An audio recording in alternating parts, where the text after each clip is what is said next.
कैसे है मेरी यूट्यूब फैमिली। आई होप आप बहुत अच्छे होंगे। जो ये अब आपको मैं कहानी बताने जा रहा हूँ, इसका सारा श्रेय जाता है अक्षय वशिष्ठ को। ठीक है, ये मेरा चौथा हॉरर स्टोरी है और इसका सारा श्रेय अक्षय वशिष्ठ को जाता है। और आप मेरे चैनल को ज़्यादा से ज़्यादा सब्सक्राइब करें, लाइक करें और ज़्यादा से ज़्यादा व्यूवर आए। मैं हाथ जोड़कर आपसे विनती करता हूँ। मैं एक बहुत ही गरीब परिवार से बिलोंग करता हूँ। मेरा नाम सुरेंद्र स्वामी है और ज़्यादा से ज़्यादा वीडियो देखें। मैं ये वादा करता हूँ, ये बिल्कुल सच्चा हॉरर कंटेंट है, आप सुनकर देख लीजिए। इसका सारा श्रेय मैं बार बार बोल रहा हूँ अक्षय वशिष्ठ को जाता है। आप कहानी सुनोगे तो बिल्कुल रियल, बिल्कुल ही रियल जिसके साथ बीती हो ना, उसके साथ मतलब भूतों का जिसने एहसास किया है, भूतों में आप सब कुछ समझ लो। मैं नाम नहीं लूँगा किसी चीज़ का, भूतों में आप किसी चीज़ का समझ लो, उसी चीज़ का मतलब जिसके साथ बीती है उसकी ये कहानी है। आप सुनो, ये कहानी बहुत अच्छी है और इसका सारा श्रेय अक्षय वशिष्ठ को जाता है। ज़्यादा से ज़्यादा मेरी वीडियो को देखिए, प्लीज़ लाइक शेयर सब्सक्राइब कीजिए, आपसे ही विनती है। ओके, जय हिंद। और अपने वशीकरण पे इतना यकीन था कि मैं उसको लेने जरूर आऊँगा। तो जब मैं इसके बैग खोला तो उसमें से मुझे टूना निकला और उसके अंदर सिंदूर बांधा हुआ है एक संतरी कपड़े में। जय श्री राम दोस्तों, आप सभी का स्वागत है अक्षय वशिष्ठ चैनल पर। इस चैनल पर मैं अक्षय वशिष्ठ आपको ऐसे पैरानॉर्मल इंसिडेंट और एक्टिविटीज के बारे में बताता हूं जो कि हमारे फॉलोवर और सब्सक्राइबर हमारे साथ शेयर करते हैं। इंस्टाग्राम आईडी, जीमेल आईडी और अब एक ऐसा फोन नंबर जो कि आप स्क्रीन पर देख सकते हैं। तो कभी आपके साथ कोई पैरानॉर्मल इंसिडेंट हुआ हो, आप उसे रिकॉर्ड करके भेज सकते हैं। मैं अक्षय वशिष्ठ उसे नरेट करूंगा अपनी आवाज में। आगे बढ़ने से पहले एक बार धन्यवाद जो हमारे इंस्टाग्राम, यूट्यूब को आप इतना प्यार दे रहे हैं। इसी तरीके से आपको हमारे फेसबुक को प्यार देना है। बहुत सारे ऑलरेडी हमारे फेक पेजेस चल रहे हैं, तो आपको क्या करना है, सीधा डिस्क्रिप्शन में ये लिंक कॉपी करके उसे फॉलो कर लीजिए। आज का जो रियल इंसिडेंट है, आप उससे बहुत कुछ सीख सकते हैं। मेरी जितनी भी आज तक की वीडियोस आई है उनमें से सबसे डार्क वीडियो ये होने वाली है। इस वीडियो में आपको ये पता चलेगा कि कैसे आम इंसान जो कि बहुत ही शरीफ इंसान हो, उसका कैसे फायदा उठाया जाता है। हर कदम पे उसे कैसे धोखा दिया जाता है और कैसे उसका यूज किया जाता है। आपसे मेरी सिर्फ इतनी ही रिक्वेस्ट होगी, अगर आज इस रियल इंसिडेंट को आप देखने वाले हैं तो आखिरी तक देखिएगा, मिस मत कीजिएगा, क्योंकि यहाँ से आपको बहुत कुछ सीखने को मिलने वाला है। और प्लीज ये भी शुरू में ही रिक्वेस्ट डाल देता हूँ, इसे शेयर जरूर कीजिएगा उन लोगों तक जो बेचारे बहुत शरीफ है। आज का पूरा रियल इंसिडेंट हमें जो है रोमी ने भेजा है। रोमी, जिनका जन्म 1990 में हुआ था, जन्म स्थान था चंडीगढ़। अपने पेरेंट्स के सिंगल चाइल्ड थे ये। प्यार बहुत था फैमिली में, लेकिन रोमी ने बताया कि अक्षय भाई, जब मैं छोटा था मैंने अपनी पूरी जिंदगी हमेशा अपने पापा मम्मी को लड़ते हुए देखा। पापा बहुत ज्यादा ड्रिंक किया करते थे, जिस वजह से मेरी परवरिश ऐसी हुई थी कि ना तो मेरे ज्यादा दोस्त थे, ना मेरा बाहर आना जाना हुआ करता था, ना ही मेरी किसी से मुलाकात होती थी। मेरे पापा मम्मी मुझे गाँव भी बड़ी मुश्किल से ही लेके जाते थे। रोमी ने बताया कि अक्षय भाई, मैं कभी भी अपने बच्चे की परवरिश या अपनी बीवी को या अपनी माँ को आगे जाके ऐसी जिंदगी नहीं देना चाहता था। जैसे ही वो बड़े होते हैं, 2012 में उन्होंने कॉलेज ज्वाइन किया पंजाब में। पंजाब का एक हॉस्टल उन्होंने ज्वाइन किया और वहां पर उन्होंने रहना स्टार्ट किया। रोमी ने बताया कि अक्षय भाई, सब कुछ बहुत सही चल रहा था, एजुकेशन वाइज भी सब कुछ बहुत सही चल रहा था। बस वहां पर मेरी मुलाकात एक लड़की से होती है, दिखने में बहुत ही ज्यादा प्यारी थी। मतलब रोमी ने बताया कि अक्षय भाई, जैसे मैंने सोचा था ना, वैसे ही लड़की मुझे मिल गई थी। रोमी ने उनकी हेल्प करना स्टार्ट की क्योंकि वो उनकी जूनियर होती थी। हेल्प करते दौरान आपस में बातचीत हुई, वो बात कब आगे प्यार में बदल गया। रोमी ने बताया कि अक्षय भाई, उस लड़की का घर हमारे कॉलेज के पास में था, तो उसके पापा उसे लेने आते थे और छोड़ने भी जाते थे। और उसके भाई बहन थे, तो इतनी ज्यादा कॉल पे बात नहीं होती थी, मैसेजेस में बात होती थी। जब भी रोमी उससे मिला करता था, वो लड़की हमेशा रोमी के लिए कुछ ना कुछ खाने का बना के लेके आती थी और बदले में रोमी उसे चॉकलेट दिया करता था। रोमी ने बताया कि अक्षय भाई, बात धीरे धीरे आगे बढ़ी और कैसे न कैसे बात मेरे घर तक पहुंच गई। रोमी ने हिम्मत करके अपने पापा मम्मी को बताया कि एक लड़की है जिसे मैं बहुत ज्यादा पसंद करता हूँ। पहले रोमी को लगा कि शायद लड़की की फोटो देख के वो मना कर देंगे, लेकिन जैसे ही लड़की की फोटो देखी, उनके घर वाले बहुत ज्यादा खुश हो गए और घर वालों ने रोमी को बोला, बेटा देख, हर किसी की इज्जत होती है, किसी के साथ खिलवाड़ मत करना, इसको कभी बाहर मत लेके जाना जब तक तुम्हारी इससे शादी ना हो जाए। ये चीज सुन के रोमी बहुत ज्यादा खुश हो गए थे, मन में उनके बहुत ज्यादा उत्साह हो गया था कि चलो, घर वालों ने तो एक्सेप्ट करा। रोमी ने उस लड़की को बता दिया था कि मैंने अपने घर पे आपके बारे में बता दिया, लेकिन उस लड़की ने बोला कि मैं अभी अपने घर पे आपके बारे में नहीं बता सकती क्योंकि अभी आप अपने पैरों पे स्टैंड नहीं हो। तो रोमी ने एक डिसीजन लिया कि जब वो 2013 में इस कॉलेज से पास आउट हो जाएंगे तो आगे वो अपने पैरों पे स्टैंड करेंगे और इस लड़की से बातचीत करेंगे। लेकिन रोमी ने बताया कि अक्षय भाई, जब मैं 2013 में अपने कॉलेज से पास आउट हुआ, हमारे बीच में एक गैप सा आ गया, मतलब बातचीत बिल्कुल ही बंद हो गई। बड़ी मुश्किल से रोमी के घर वालों ने पैसे इकट्ठे करके रोमी को 2014 में कनाडा भेज दिया। कनाडा जाने के बाद वहां पर उनकी जॉब लग गई और वो अपनी लाइफ में बहुत ज्यादा बिजी हो गए। वहां पर कुछ लड़कियों को डेट किया, कुछ लड़कियों से वो रेस्टोरेंट में मिलते थे, काम के दौरान मिलते थे। लेकिन रोमी ने बताया कि अक्षय भाई, मैं लड़कियों से मिलता था, लड़कियां मुझे अप्रोच भी करती थी, पर मैंने कभी शादी के बारे में कभी सोचा ही नहीं, क्योंकि उनके दिमाग में हमेशा उसी लड़की के बारे में चलता था जिससे वो कॉलेज में मिले थे। ज़िंदगी बहुत सही चल रही थी, नौकरी अच्छी खासी चल रही थी, अपने चंडीगढ़ में घर पे पैसे भी भेजते थे। धीरे धीरे क्या हुआ, लाइफ आगे बढ़ने लगी और 2015 में इनके पास उस लड़की का मैसेज आता है। फेसबुक पे इन्हें अप्रोच करा गया था और उस लड़की ने इन्हें बोला कि याद है हमारी बातचीत हुआ करती थी। और रोमी ने बताया कि अक्षय भाई, जैसे ही मैंने वो मैसेज देखा उस लड़की का, मैं इतना ज़्यादा खुश हो गया जैसे मैं इसी इंतजार में था कि वो लड़की कब मुझे दोबारा अप्रोच करेगी। जैसे ही उसका आगे से मैसेज आया, मैंने डायरेक्टली उससे बात करनी स्टार्ट कर दी और धीरे धीरे 2015 के एंड तक हम इतने अच्छे दोस्त बन गए दोबारा, जैसे हम दोबारा प्यार में पड़ गए। लेकिन रोमी ने बताया, अक्षय भाई, जनता को इस बारे में बताना कि जब कोई बिल्कुल मीठा बन के आगे से आता है तो वो बहुत ही बुरी तरीके से हमला करता है। और रोमी के ऊपर ऐसे ही एक हमला होने वाला था जिसके बारे में रोमी आज भी सोचते हैं तो उनकी रूह कांप जाती है। रोमी ने बताया कि अक्षय भाई, 2015 में वो लड़की मुझे अप्रोच करती है, फेसबुक के थ्रू उसने मुझे मैसेज किया और हमारी दोबारा बातचीत स्टार्ट हो गई। 2015 में रोमी जब कनाडा में था तो ये लड़की उससे बातचीत करती है कि हमें शादी कर लेनी चाहिए, हमारा इतना अच्छा कनेक्शन था। और रोमी ने ना आओ देखा ना ताओ देखा, उसने सीधा बोला कि हाँ बिल्कुल मैं इस चीज़ से एग्री हूँ कि अब हमें शादी कर लेनी चाहिए और मैं कनाडा में हूँ यहाँ पर, तो कोई दिक्कत भी नहीं होगी। तो वो लड़की बोलती है कि मैं अपने घर वालों से बातचीत करती हूँ आपके बारे में। तो रोमी ने बोला हाँ एक बार बातचीत करना और बताना।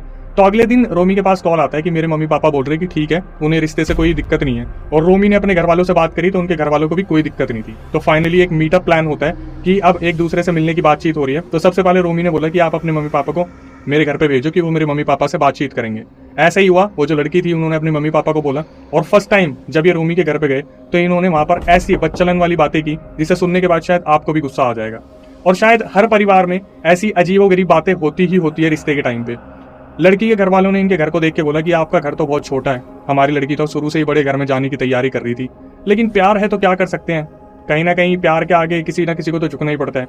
रोमी के मम्मी पापा ने पूरी बात सुनी और उन्होंने बोला देखिए हम किसी और के महल को तो अपना बता नहीं सकते, हमारा यही घर है और बच्ची अगर यहाँ पे आएगी तो अच्छी तरीके से रहेगी, उसकी गारंटी हम दे सकते हैं। वहां से वो लोग उठे बड़ी अजीब तरीके से बातचीत करके और बोले कि ठीक है हम सोच के आपको बताएंगे। और रोमी के मम्मी पापा को बड़ा अजीब सा लगा जब रोमी का कॉल आया उनके पास, तो उनके पेरेंट्स ने बताया कि बेटा बातचीत अच्छी तरीके से नहीं हुई, लेकिन हमने तेरे लिए जितना हो सकता है बेस्ट हमने कोशिश करी उनसे। उन्होंने बोला कि हमारा घर छोटा है। तो रोमी को बुरा लगा, रोमी ने पर कुछ बोला नहीं। तो उधर से उस लड़की का फोन आता है कि मम्मी पापा हो के आए थे और उन्होंने सब कुछ बहुत अच्छा बताया। तो रोमी बोलते हैं कि यार आपके मम्मी पापा ने मेरे मम्मी पापा को बोला कि छोटा घर है और ऐसे है वैसे है। तो उस लड़की ने बड़ी ही समझदारी से बोला कि मम्मी पापा चेक कर रहे थे, ऐसा कुछ भी नहीं है, तो आप टेंशन मत लो, वो तो ना चेक कर रहे थे आपके मम्मी पापा को। रोमी बोलते हैं ठीक है। उसके बाद धीरे धीरे वक्त गुजरता है, 2016 आ जाता है, इनकी बातचीत और स्ट्रॉन्ग हो जाती है। तो इसका जो भाई था लड़की का, वो बोलता है कि मैं एक बार जो है रोमी जीजू से बात करना चाहता हूँ। उस लड़के ने रोमी को फोन मिलाया और बोला कि भाई यार सही में तुम्हारा घर बहुत छोटा है, मेरी बहन के तो अरमान इतने बड़े हैं, सपने इतने बड़े हैं, हमने परवरिश इतनी अच्छी की है। रोमी ने सीधा फोन पर बोल दिया देख भाई, अगर तुम्हें लगता है कि तुम बड़े घर में भी आना चाहते हो, हमारे पास किसी चीज़ की कमी तो है नहीं, लेकिन फिर भी आप चाहते हो तो कर लो, कोई दिक्कत नहीं है। उस दिन रोमी ने बताया कि अक्षय भाई मैं बहुत बुरी तरीके से टूटा था। वो मेरे लिए एक ऐसा मोमेंट था कि मैं कनाडा में अकेला था, मेरा साथ देने वाला कोई भी नहीं था और उसके भाई ने मुझे बोला कि हमारा छोटा घर है, परिवार इतना बड़ा नहीं है, इतना बना हुआ नहीं है। रोमी को बुरा लगा, हालांकि वो कनाडा में रहते थे। तो फिर उस लड़की का फोन आया कि तुमने भाई को ऐसे ऐसे बोला कि तुम मूव ऑन कर लो। तो रोमी ने बताया कि आपके भाई ने बोला कि हमारा घर तो छोटा है और हमारी बहन के बड़े सपने हैं, ये हुआ है। तो वो लड़की बोली कि यार मेरा भाई आपको चेक कर रहा था। रोमी का दिमाग थोड़ा तो गुस्सेल था ही, कहीं ना कहीं उसके दिमाग में आया कि ये चेक करने वाले बहुत बन रहे हैं। और उधर से जो सबसे बड़ी चीज़ थी जो रोमी ने बोला कि अक्षय भाई सारे व्यूअर्स को बताना, रोमी के घर वाले हमेशा बोलते थे कि बेटा हमें बैकग्राउंड चेक करने दो लड़की वालों का, और रोमी जो थे वो यही बोलते थे नहीं पापा मम्मी कोई ज़रूरत नहीं है, मैं इनके घर वालों को जानता हूँ, ये ठीक है, मैं लड़की को जानता हूँ, मुझे उससे मतलब है, घर वालों से मुझे क्या ही लेना देना। रोमी ने बताया कि अक्षय भाई वो लोग मेरे घर तो आगे जा चुके थे, अब मेरे घर वालों को वहाँ पे जाना था। यहाँ से अजीब अजीब से इनको सिग्नल्स मिलने लगे जो ये कभी समझ नहीं पाए। रोमी ने बताया कि मेरे मम्मी पापा जिस गाड़ी में गए, इनके घर के बाहर जैसी गाड़ी लगाई किसी ने पीछे से ठोक दी और गाड़ी का शीशा टूट गया। अब आप देखते जाना कितने सिग्नल्स इन्हें मिले थे। पहली बार शीशा टूटा, ये लोग उठे, इनके घर में गए, इनसे बातचीत करी, ठीक है सब कुछ बहुत सही था, बातचीत बहुत अच्छी रही। जब ये लोग वहाँ से निकले अपने घर आ गए तो इन्होंने रोमी को बताया कि रोमी फाइनली हमने बातचीत कर ली है और 2017 की डेट निकली है तेरी शादी की, तो तू कनाडा से कुछ अच्छी खासी छुट्टी लेके आ जियो जब यहाँ पे तेरी शादी हो। रोमी ने बताया कि अक्षय भाई मैं इतना खुश था कि फाइनली 2017 में मैं अपनी फैमिली से भी मिलूंगा और उस लड़की से भी मिलूंगा जिससे मैं प्यार करता हूँ। लेकिन जो सबसे तगड़ी चीज़ थी कि 2013 के बाद तो इस लड़की को इन्होंने कभी देखा ही नहीं था। रोमी ने बताया कि अक्षय भाई सब कुछ ठीक चल रहा था और मेरी प्लानिंग बनती है कनाडा से वापस इंडिया आने की। रोमी ने 25 दिन की छुट्टी अप्लाई करी अपनी कंपनी में और उन्हें 25 दिन की छुट्टी मिल गई। रोमी ने बताया कि फरवरी के महीने में शादी थी और मैं अपनी शादी से 5 दिन पहले इंडिया पहुंचा। तो इंडिया आते ही सबसे पहले क्या हुआ, जो लड़की की मम्मी थी उनकी जिद थी कि जैसे ही लड़का एयरपोर्ट से उतरेगा उसके हाथ पे पीली सरसों बांध देना। रोमी की मम्मी ने जब इस बारे में भी सुना था तब वो भी बहुत ज़्यादा हैरान हो गई थी। उन्होंने अपने काफ़ी रिश्तेदारों से पूछा कि जो लड़की की मम्मी वो बोल रही है कि रोमी के आते ही हाथ पे पीली सरसों बांध देना, तो पापा ने भी यही बोला रोमी के कि ठीक है इनका कोई ट्रेडिशन होगा। फिर फूफा जी से पूछा क्या, फूफा जी भी बोले भाई हमें तो नॉलेज है नहीं, बांध दो। उनका भी तो लड़का लगता है कुछ ना कुछ सोच के ही बोल रहे होंगे। रोमी ने बताया कि भाई जैसे ही इंडिया एयरपोर्ट पर मैं उतरा मेरे हाथ पे पीली सरसों बांध दी, और जिस गाड़ी में वो वापस आ रहा था धीरे धीरे मुझे ना अजीब सा होने लगा।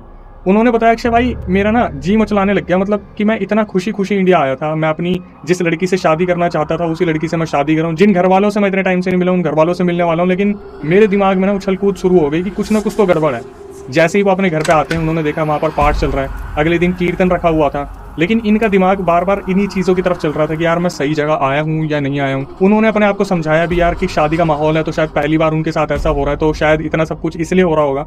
उनके एक दोस्त थे उत्तराखंड के, उनसे उन्होंने डिस्कस किया कि भाई मेरे साथ ऐसा हो रहा है, जब से मैं इंडिया आया हूँ मेरे पैरों में दर्द हो रहा है, मेरे पैर वैर दबा दिए थोड़े से और पता नहीं क्या हो रहा था। उस लड़के ने भी यही बोला भैया शादी का माहौल है इसलिए चीज़ें ऊपर नीचे हो रही है, हालांकि ऐसा होता नहीं है लेकिन कोई नहीं, आप क्योंकि कनाडा में रहे हो वहाँ पर डे शिफ्ट अलग होती है, नाइट शिफ्ट अलग होती है, तो कहीं ना कहीं रोमी का ध्यान गया कि हाँ यार मैं अजीब सी सिचुएशन में आ गया हूँ, क्योंकि अब रात को उन्हें नींद नहीं आती, दिन में उन्हें नींद आती है और दिन में सारे फंक्शंस होने होते हैं। रोमी के दिमाग में यही चीज़ें चल रही थी। एक दिन रोमी इतने ज़्यादा इरिटेट हो गए, वो वॉशरूम में गए और उन्होंने अपने आप को थप्पड़ मारे, ये सोच के कि अगर वो कोई ऐसा डिसीजन उठाएंगे तो घर में कितनी दिक्कतें हो सकती हैं, मतलब लड़की वालों की साइड भी मेरे घर की साइड भी, कि मैं बिना शादी करे यहाँ से निकल जाऊँ। लेकिन उनका दिमाग हमेशा यही चलता रहता था कि भाई निकल जा निकल जा निकल जा। लेकिन कहीं ना कहीं जो सिग्नल मिल रहे थे आप खुद समझ सकते हो कि अगर कहीं भी आपका दिल मचल रहा है कि भाई रहने दो, तो आज के टाइम पे तो रहने देना, वरना उसे पॉज कर देना जब तक आप किसी से दिखवा ना लो। लेकिन इन्होंने उस चीज़ को कंटिन्यू रखा। अब रोमी ने बताया अक्षय भाई वो दिन भी आ गया, फाइनली जिस दिन शादी होनी थी, शादी के सारे फंक्शंस वगैरह हो गए और अगले दिन शादी के हमने अपने घर में एक सेलिब्रेशन रखा हुआ था जो कि हमारी तरफ से ग्रैंड सेलिब्रेशन होने वाला था, मतलब जो रिश्तेदार नहीं भी आ पाएंगे उनके लिए हमने एक बड़ा सेलिब्रेशन रखा था। तो रोमी ने बताया अक्षय भाई शादी का सारा फंक्शन निपटा के हम घर आए, सारे रिलेटिव्स बाहर बैठे हुए थे। अचानक से जिससे मेरी शादी हुई थी वो मुझे कमरे में लेके जाती है और डोर बंद करती है। दरवाजे बंद करने के बाद अचानक से बोलती है कि चलो यार अब हम बहुत थक गए हैं और अब सुहागरात की तरफ चलते हैं।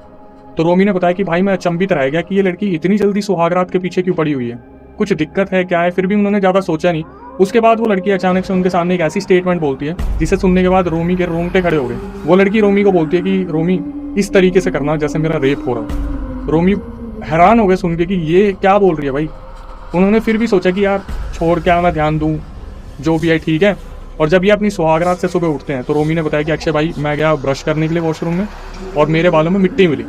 इन्होंने फिर भी ध्यान नहीं दिया कि यार ठीक है, कुछ स्पार्कल वगैरह डाल रखा होगा चद्दर वद्दर पे, कुछ स्टार्स पड़े होंगे जो डेकोरेशन के टाइम पे यूज़ होते हैं। इन्होंने ध्यान नहीं दिया। धीरे धीरे सब अपने रिश्तेदार वहाँ से चले गए। इनके घर में क्या हुआ, लड़ाई का माहौल बनने लगा। वो जो लड़की थी वो छोटी छोटी बात पे इनकी मम्मी से लड़ती और इनकी मम्मी उल्टे जवाब देती। तो रोमी को बताया जाता है कि ऐसे ऐसे तुम्हारी मम्मी मुझसे उल्टा बोल रही है। तो बेचारे रोमी क्या करते हैं, अपनी मम्मी के पास जाते और वहाँ रोने लग जाते कि मम्मी आप क्यों सेटल नहीं हो रहे हो, आप क्यों चेंज हो रहे हो, आपके ऊपर क्या ऐसा हो गया है, क्या परेशान हो रहे हो। अब रोमी की मम्मी तो जैसे आप समझ रहे हो मैं भी समझ रहा हूँ, पता ही है ना, रोमी की मम्मी यही सोच रही थी कि हम गलत फंस गए, ये लड़की वाले गलत हैं और ना तो बैकग्राउंड वेरिफिकेशन किया। इस चक्कर में ये लोग समझ गए थे, उनकी मम्मी समझ गई थी हम गलत फंस गए हैं, गलत चक्कर में आ गए। और रोमी ने यहाँ पे बोला कि अक्षय भाई मेरी मम्मी बिल्कुल सही थी, आप खुद सबक ले सकते हो कि आप अंधे प्यार में मत पड़ो भाई। फैमिली का बैकग्राउंड वेरिफिकेशन होना बहुत ज़रूरी है कि दूसरे लोग जो हैं उनका पता होना चाहिए कि वो कैसे हैं। इस लड़की ने रोमी को बोला कि आप अपने दोस्तों को किसी को मत बुलाना और किसी को बताना भी मत, क्योंकि अच्छा नहीं लगेगा कि हमारी फैमिली ने लव मैरिज कराई है, हम पहले से एक दूसरे से नैन मटक्के कर रहे थे। ऐसे ऐसे करके रोमी को कहीं ना कहीं कन्विंस कर लिया।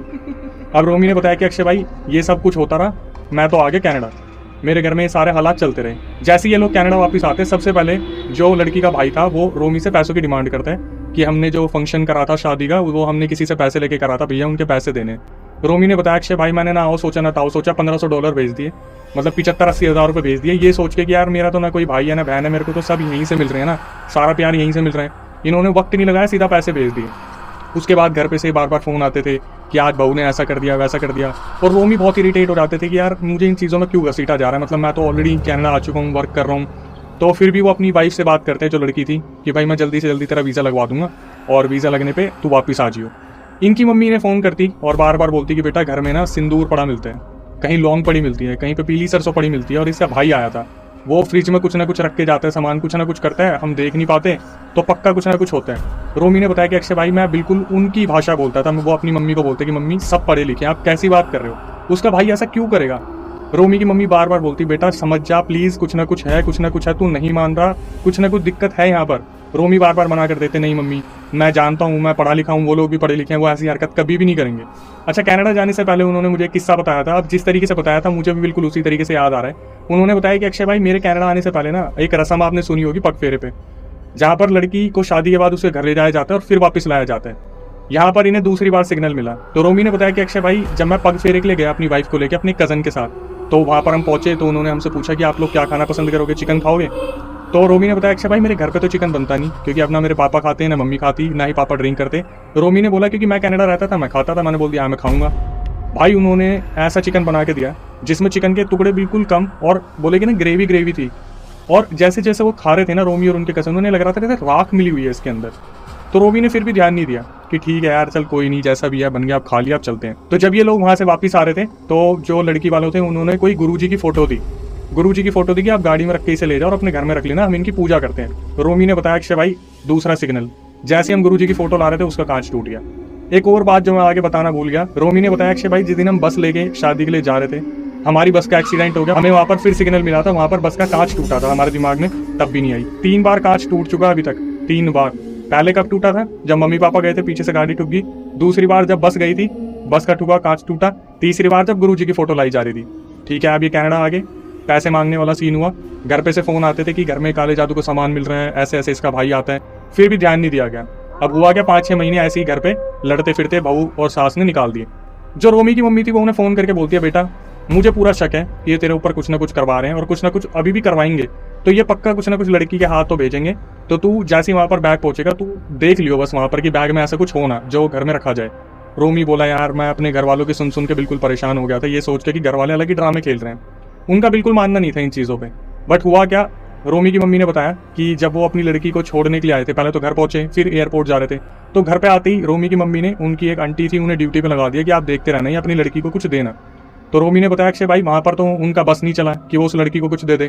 तो ये लोग एयरपोर्ट पे पहुंचे और रोमी की मम्मी ने रोमी को बताया कि एक साथ पूरा घर गायब हो गया इनका, वॉशरूम चले गए सारे के सारे, और वहां पर शायद इन्होंने अपनी लड़की को कुछ दिया कि कनाडा में जाके ऐसे ऐसे तू संभाल लियो अब जो भी संभालना है। जैसे ये पूरा खानदान वॉशरूम से निकला तो रोमी की मम्मी ने पूछा कि ऐसा क्या हो गया कि आप सारे के सारे गायब हो गए एक साथ।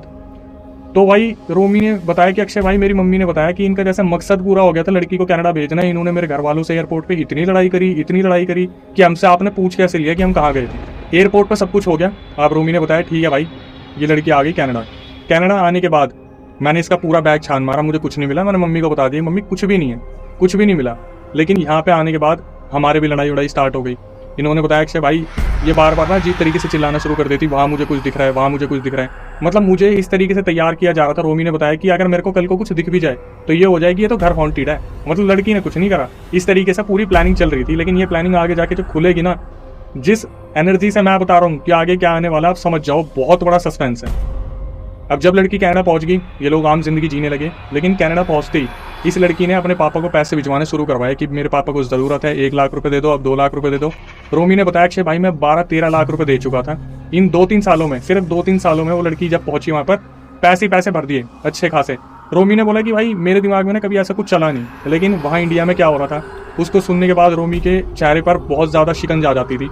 एक्चुअली मैं रोमी की मम्मी फ़ोन करती और रोमी को बताती कि बेटा घर में कुछ अलग हरकतें हो रही हैं, तेरे कज़न को भी हमने बुला रखा है यहाँ पर रहने के लिए, उसके साथ भी दिक्कत हो रही है, मेरे साथ भी दिक्कत हो रही है, तेरे पापा के साथ भी दिक्कत हो रही है। हालांकि पापा के साथ कम होती थी। तो 2-4 बार तो रोमी की मम्मी हर 15-20 दिन में बताती थी। उसके बाद रोमी की मम्मी ने फ़ोन करना बंद कर दिया और वहाँ से रोमी ने बोला अक्षय भाई मैंने भी कनेक्शन तोड़ दिया अपने घर वालों से, मुझे नहीं पता मैंने ऐसा क्यों किया।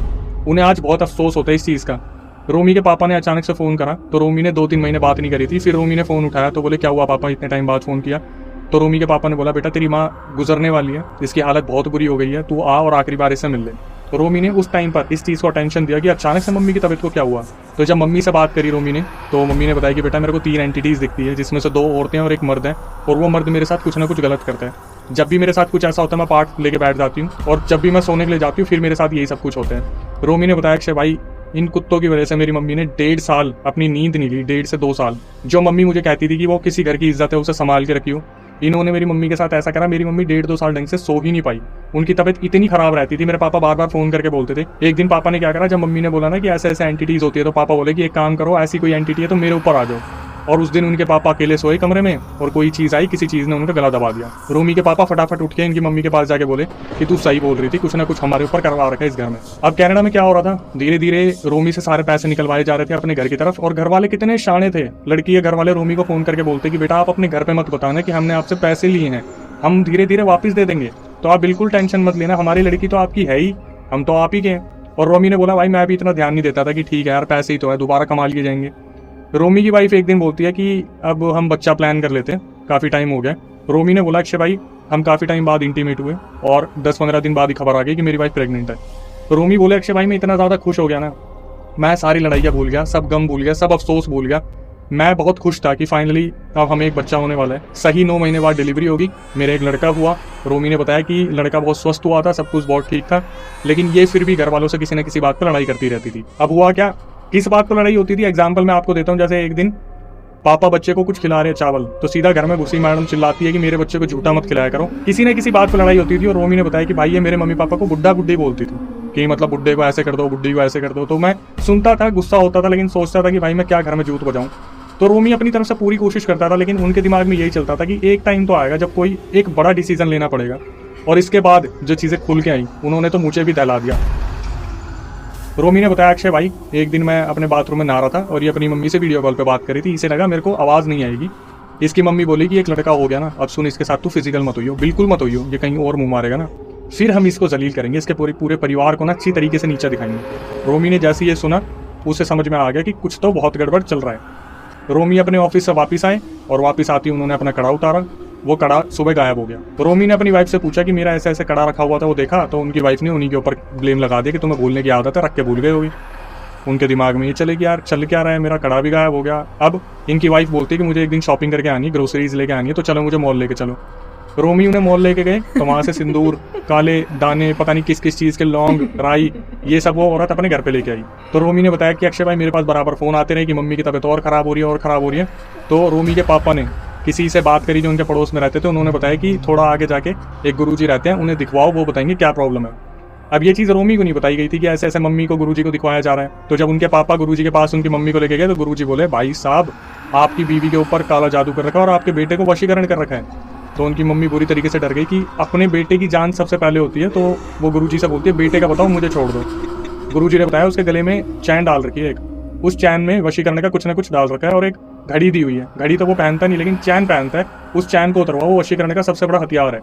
अब मम्मी को बताया जाता है कि आपके ऊपर ऐसे ऐसे 3 एंटिटी छोड़ रखी है और वो गधे के ऊपर छोड़ रखी है जिन्होंने, जो होशियारपुर में रहते लोग जिनसे शादी वगैरह हो रखी है। तो गुरुजी से बोलते सॉल्यूशन क्या है? वो बोलते हैं आप पाठ करो जितना करते हो, क्योंकि आप पूजा पाठ कर रहे हो इसलिए आप बचे हुए हो। फिर भी ये लोग वहाँ से बाहर निकले, रोमी को कॉल करा और रोमी को बताया कि इस चेन को तू उतार दे। गुरुजी ने बताया कि इस चेन से तेरे ऊपर वशीकरण हो रहा है। रोमी ने बताया कि अक्षय भाई सही में वो चेन ना मेरे को बहुत चुभती थी, ऐसा लगता था मेरा गला घोटती है। रोमी ने बताया अक्षय भाई लंबी लंबी चेन आती है छाती तक की, इन्होंने जो फॉर्मेलिटी की चेन दे रखी थी ना गले तक की दे रखी थी, दिखाने के लिए कि हाँ लड़के को चेन दे रखी है, वो उनको इतना चुभती थी, बहुत ज्यादा चुभती थी। रोमी ने उस चेन को उतार के रख दिया। उनकी वाइफ उनसे लड़ने लग गई कि मैं आपसे प्यार करती हूँ, अगर आप मुझसे प्यार करते हो तो उस चेन को पहनो। एक घड़ी दे रखी थी, रोमी ने बताया अक्षय भाई मैं ब्रांडेड घड़ी पहनता था, इन्होंने मेरे को कैसियो की कोई बहुत ओल्ड घड़ी दी थी जो मैंने पहनी ही नहीं। उस दिन इनका आपस में झगड़ा हुआ, रोमी ने चैन नहीं पहनी। इनकी मम्मी का बहुत मन था, वो उत्तराखंड के गुरुद्वारे में गई, हेमकुंड आपने नाम सुना होगा, गुरुद्वारे का बहुत मान्यता है। रोमी ने बताया कि भाई मेरी मम्मी वहाँ पे गई पड़ोसियों के साथ, गाड़ी से उतरते ही दर्शन करती उनको इतनी ज़्यादा वॉमिटिंग हुई और वॉमिटिंग होने के बाद उसमें से ग्रीन कलर का कुछ जैसे ग्लू होता है ना फेविकोल टाइप, वैसे उनके वॉमिटिंग में निकला। उसके बाद मेरी मम्मी बिल्कुल ठीक हो गई, वहाँ से वो आई और फिट एंड फाइन, उनको कोई दिक्कत नहीं है। जैसे बाबा जी थे वहाँ पर गुरुद्वारे में, उनका आशीर्वाद लिया तो उनकी मेहर लग गई कि हाँ भाई उनका आशीर्वाद मिल गया, वहाँ से मेरी मम्मी होगी बिल्कुल ठीक। अब क्या हुआ, तो रोमी ने बताया अक्षय भाई मैंने वो सब कुछ तो सुन ही लिया था कि इसकी मम्मी ने बोला था कि तू अब फिजिकल मत होइयो और ये जब बाहर होगा तब हम इसके घर वालों को नीचा दिखाएंगे, ऐसे करेंगे वैसे करेंगे। तो रोमी ने क्या करा, बहुत समझदारी से लड़की के फ़ोन के व्हाट्सएप में अपना थंब इंप्रेशन लगा दिया कि जैसे ये कहीं भी जाएगी तो इसका फ़ोन देख लिया करूँगा। और इस लड़की को अपने ऊपर इतना ज़्यादा ओवर कॉन्फिडेंस था कि इस लड़की ने कभी चैट डिलीट नहीं की, वो चैट भी हमारे पास आ रखी है। इन सारे स्क्रीनशॉट में वो सब लिखा हुआ है जो रोमी को पता चला तो उसके पैरों तले जमीन निकल गई कि अब ये लड़का तेरे वशीकरण में नहीं रहा, ये हमें पैसे नहीं बेचता, इसके खानदान वालों ने इसके ऊपर से चेन उतरवा दी। ये सब कुछ एक एक चीज लिखी हुई है। और वो लड़की पता क्या लिख रही है कि पंडित जी से बोल के इसके सारे काम रुकवा दो, ऐसे करवा दो वैसे करवा दो। और इसका भाई, लड़की का भाई लिख रहा है हाँ तू उस चीज की टेंशन मत ले, पर याद से मैसेज डिलीट कर दियो। और ये लड़की इतना ओवर कॉन्फिडेंट है, इसने मैसेज डिलीट ही नहीं करे। 3-4 बार वो शीशे जो टूटे थे वो कहीं ना कहीं इन्हें सिग्नल मिले थे, लेकिन इन्होंने उस चीज़ पर ध्यान नहीं दिया। और कोई आम सी फैमिली होगी तो क्यों ही देगी।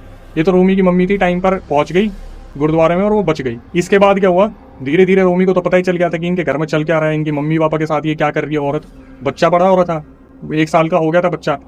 इनकी एक दिन इतनी ज़्यादा लड़ाई हुई सिर्फ किस बात पे कि इसकी वाइफ ने आती, रोमी की वाइफ ने आती पापा पे कुछ कर दिया, बोल दिया उनको, ज़्यादा बोल दिया था। रोमी ने क्या करा, गले पे हाथ लगा के धक्का मारा। लेकिन ये जो औरत थी ये सीधा अपना बैग उठाया, इसने पर्स लड़के को उठाया और अपने दोस्त के घर पे चली गई रहने के लिए, जो फीमेल फ्रेंड थी। ये सोच के कि अब कुछ टाइम बाद वशीकरण का असर तो है ही, तो रोमी वहां पर भीख मांगने जाएगा कि मेरे घर पे वापस चल लो, मैं अपने माँ बाप को त्यागने को तैयार हूँ। रोमी ने बताया अक्षय भाई जिस दिन मेरे को पता चल गया था ना ये मेरे माँ बाप के साथ क्या कर रही थी और मेरे साथ क्या कर रही थी, उसी दिन मैंने सोच लिया था कि इसको कभी अपने पास वापस नहीं लेके आऊंगा। ये पर्स और बच्चे को उठा के अपने दोस्त के घर पे चलेगी, बहुत ही ज्यादा एटीट्यूड में कि अब भीख मांगता हुआ आएगा। अपने माँ बाप से बढ़ के रोमी ने बताया मेरे लिए कोई भी नहीं था, इस लड़की ने जो करा ना अभी से भुगतने को मिलेगा। रोमी शाम को बहुत ज्यादा परेशान हुए जब वो बैठे हुए थे अकेले कमरे में। उन्होंने सोचा कि ऐसी यादें भी रख के क्या ही करना, इसका बैग उठा, सारा सामान जला दे, इसका बैग भी जला, इसके कपड़े भी जला, सामने कुछ रहेगा नहीं तो दिमाग में कुछ आएगा नहीं। रोमी ने बताया अक्षय भाई मैंने इसका बैग खोला, इसके बैग में से जो सामान मिला, मेरा जो कड़ा गायब हो गया था उस पर देखो टोटका कर रखा है। आओ पहले वो स्क्रीनशॉट देखो। उसके बाद क्या हुआ, जब बैग को और अंदर से देखा गया तो उसके अंदर और टोटके मिले। और वो टोटके कौन से थे, जो ये 3-4 साल पहले अपने घर से आई थी तो एयरपोर्ट पे जो दिया हुआ था टोटका वो मिला। क्यों? क्योंकि उस टोटके के अंदर जो अखबार था उस अखबार पे लिखा हुआ होशियारपुर केसरी। तो होशियारपुर का अखबार यहाँ पर 4-5 साल बाद में आया कैसे, तो रोमी समझ गए थे कि इसके खानदान वालों ने एयरपोर्ट पे जो टोटका दिया था वो भी मिल गया।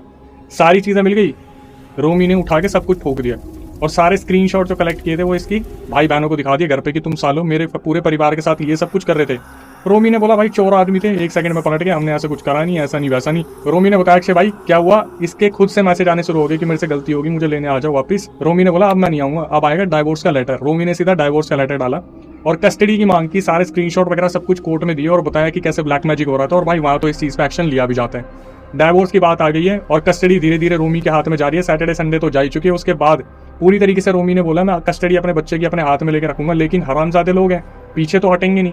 रोमी ने बताया 6 महीने बाद उसकी मम्मी गई, खत्म, लड़की की मम्मी जिसका सब कुछ करा धरा था, क्योंकि ब्लैक मैजिक है तो घूम के अपने ऊपर तो आ गई। रोमी ने बताया अक्षय भाई पीठ पे खंजर घोंपने की और जो भरोसा तोड़ने की सजा होती है ना, वो सजा कभी भी आप माफ मत करना। जो इंसान एक बार आपको धोखा देगा ना वो दोबारा आपको धोखा जरूर देगा। रोमी ने आखिरी में खुद moral of the story conclusion दिया कि लड़कियों की आदत होती है चीजों को छुपाने की। अगर आप शादी करने जा रहे हो तो सिर्फ लड़कियों के लिए नहीं है, लड़कों के लिए भी है कि वो भी छुपा लेते हैं कभी कभी। बैकग्राउंड वेरिफिकेशन होना बहुत जरूरी है, बहुत ज्यादा जरूरी है। घर वाले क्या करते हैं क्या नहीं करते किसी को नहीं पता। रोमी ने बताया कि मैंने अपने दोस्तों को कांटेक्ट करा जिससे मेरा सबसे रिलेशन खत्म करवा दिया था इस लड़की ने। दोस्तों ने बोला शुक्र कर आंटी बच गई, ये इतने बदनाम है यहाँ पे काले जादू और टोटके के लिए पता नहीं कितनों पे इन्होंने करा हुआ और सबसे इनकी बिगड़ी हुई है। तो फाइनली आखिरी में रोमी ने बताया कि भाई मेरा सब कुछ सही चल रहा है, मैंने अपनी फैमिली को बचा लिया, अपने बच्चे को मैं अपने हाथ में ले लूंगा, इसकी फैमिली को मैं अच्छे से सबक सिखा रहा हूँ, अब जो भी कोर्ट कार्रवाई हो सकती है सब कर रहा हूँ।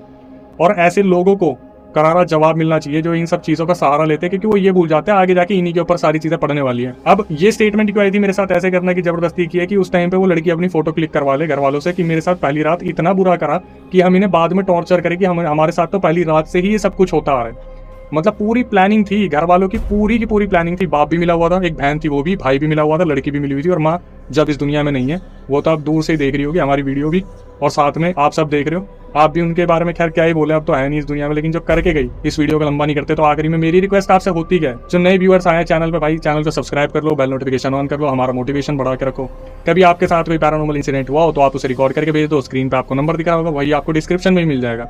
आपकी बारी डिमांड पर हमने पॉडकास्ट चैनल स्टार्ट करा है, Akshay Vashishtha horror show, description में लिंक है, उसे सब्सक्राइब कर लेना। वहां पर जल्द ही पॉडकास्ट आने वाले हैं, जितनी जल्दी आप सब्सक्राइब करोगे उतनी जल्दी पॉडकास्ट आएंगे। और अगर आप पॉडकास्ट का हिस्सा बनना चाहते हो कि मैं कैमरे के सामने आकर पूरा रियल इंसिडेंट बताना चाहता हूँ, उसकी प्रक्रिया बता देता हूँ। व्हाट्सएप पे आपको पूरा रियल इंसिडेंट रिकॉर्ड करके भेज देना और वहाँ पे मेंशन कर देना कि अक्षय भाई हम पॉडकास्ट में आना चाहते हैं, दिल्ली में हमारा सेंटर है, एड्रेस आपको दिया जाएगा। कैमरे के सामने पूरा रियल इंसिडेंट बताओ ताकि लोगों को अवेयरनेस मिले।